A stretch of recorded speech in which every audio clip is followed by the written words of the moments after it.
doesn't allow you to go beyond your peripheral vision. It doesn't allow you to go beyond your shoulder here. And so if you're grabbing on here, now you're just going down, out, and up.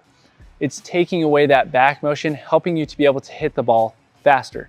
And it's the same exact thing on the kitchen line. If I'm here on the kitchen and I'm grabbing onto the throat of my paddle, I'm not able to go beyond that shoulder.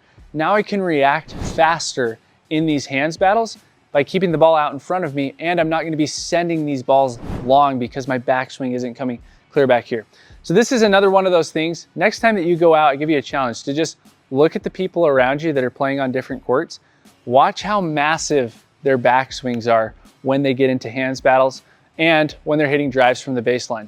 The key is to just hold on to the throat of your paddle throughout that backswing. That way you can keep it super compact. You're gonna be way faster reacting to the ball. And something that I challenge you to do is actually put a camera right at the back of the baseline behind where you're hitting drives and see where your paddle goes in your load up.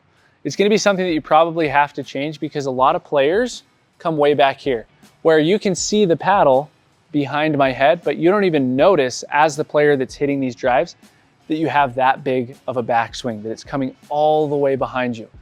So put that camera behind yourself so that you can see, and the goal is to keep it all on this side of your body or this side of your body, depending on what stroke you're hitting.